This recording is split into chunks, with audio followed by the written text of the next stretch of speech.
What's up guys, Brad here from Piney Grove, and in today's video we're going to try and get this 1 acre field in the back of Piney Grove ready for planting. So we got this 1 acre field that's planted in a cover crop, mainly for the deer over the winter, but also to enrich the soil. We've got rye, wheat, oats, clover, and chicory growing in this field, and we've mowed it once already with our zero turn. But today I'm going to do the first mowing with the brush hog on back of the Kubota. So what I want to do with that brush hog is pulverize all this material. We've already done that once with the zero turn, but now with all this green manure growing, I want to cut all that and pulverize it and break it down so it enriches the soil. And then I want to come back and for the first time ever, do a moldboard plow or a bottom plow of this 1 acre and then plant it in what's called forage soybeans. And two reasons I'm using forage soybeans. One, because they're highly resistant to deer browsing and we just can't keep the deer off the property, especially when there's good things to eat back here. And then two, they're Roundup ready and I can actually spray right on top of the soybeans I'm gonna plant and reduce the weed bank that we have growing back here. So that's what the field looks like. It's about knee high and actually mowed last week going up to the trail camera. And by mowing, I released this clover to grow. And clover actually collects nitrogen from the air. So it's good to have clover exposed and growing good. And then when I plow and turn that over, all that nitrogen from that clover will go about 6 or 8 inches into the soil when the soil is flipped over by the plow. First thing I got to do is check and make sure my brush hog is set right. I want to make sure that when it goes down that it's fairly level, and that might require me to adjust the top link. So we'll just lower it down till the wheel catches. All right, we got some weight on the wheel, and that actually looks pretty good. I got about 1 inch or so of clearance here and 1 inch or so of clearance on the back. And by looking at those clearances, that tells me this top link right here is probably adjusted correctly. If I wanted the rear of the brush hog to go down in the back, I would make this longer. And if I wanted it to come up a little, I'd make this shorter. But I actually think it's set up properly. Let's get to mowing.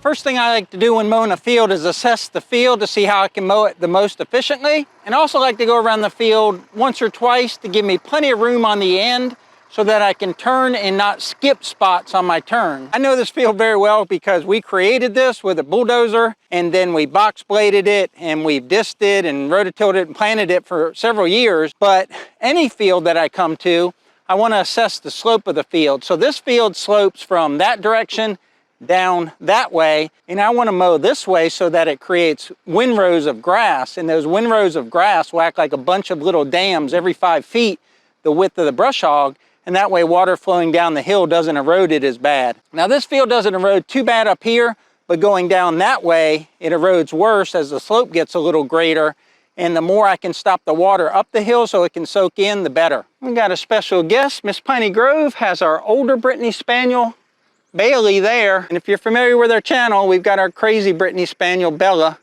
running around over there chasing something. I'm the ringleader of a Brittany circus. I've got old lady Bailey here, 14, blind, deaf, bad heart, covering lipomas. She's on a leash because she migrates towards the pond even though she can't see it. And I got young and Bella running around. And you would think it would be easy, but this is not easy because this one wants to go and that one wants to go and never the two shall meet. I'd hope to mow or tractor today, but I don't think with my fuzzy challenges here that's going to happen. Unless my husband wants to babysit while I do it. Whenever we come out here to the farm, we try to bring the dogs because that's kind of the reason that we bought property, is so that we'd have some freedom not only for ourselves but for our dogs. So we bring them with us an hour in the car, and then once we get here, somebody's got to watch them. So I guess Deb's going to watch and I'm going to mow.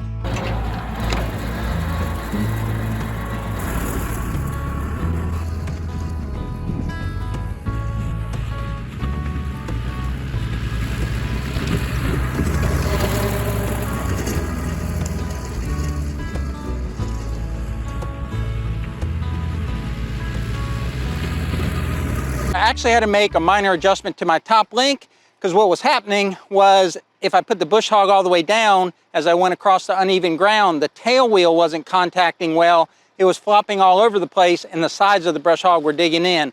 So I lengthen the top length, I let the back end of the brush hog down, and now the tail wheel engages better. But another thing I'm doing here is I'm segmenting this field. I came over 20, 40 feet, I don't know. I came over a section, and now I'll go down here, and because a brush hog throws to the right, I'll keep working this section I've cut here, cut that side, come back and cut this side, and cut that side. That'll take this chunk out, and then I'll go down and segment the rest of the field. I just find that's a more efficient way to mow.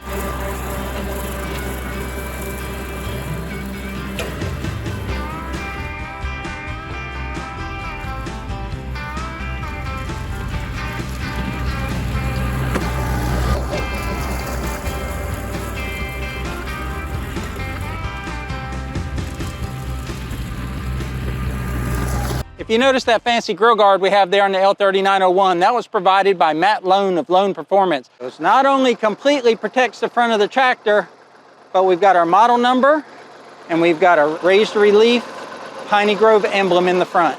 Matt's not sponsoring this video, but he did provide Piney Grove that grill in exchange for us to do an install video. We just really like this grill guard, so we thought we'd give Matt another shout out. We'll put a link to his website down below. Thanks again, Matt. So this field is mowing pretty quickly. I've got a good portion of it done. And like I mentioned before, sectioned it off. I think that's a more efficient way to mow. I also have the tractor in two-wheel drive, which kind of slows it down on the turns. It makes the rear wheel slip a little, but I'm just trying to do it as efficiently as possible, not have extra wear and tear on the four-wheel drive components of the tractor, and also not burn as much diesel fuel.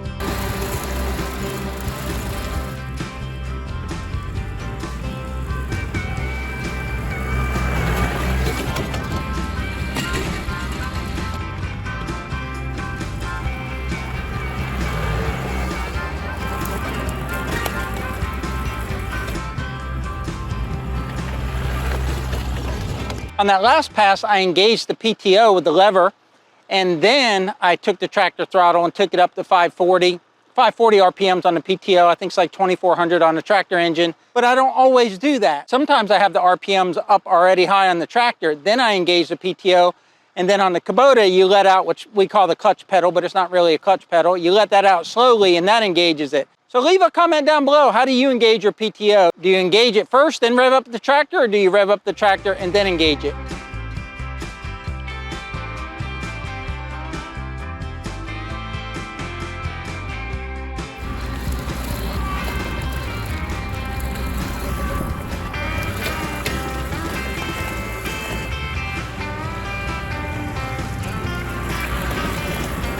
In some of the footage you've seen me back up, and when you get the brush hog set perfectly, you can back up without damaging the brush hog or bending it. If you get that angle incorrect, especially if you get the tail wheel down too much, sometimes the back fins of the brush hog will dig into the dirt and bend. After a winter of projects out here on Piney Grove, like fencing and building things, sometimes it's fun just to do something mindless like mow. You can see what I talked about earlier, the windrows here of the cut grass. So I've got some good water erosion control going on here, and I've got this field mostly mowed. It's 1 acre exactly, but I'm not gonna mow it completely there in the back. I'm gonna leave a little strip there.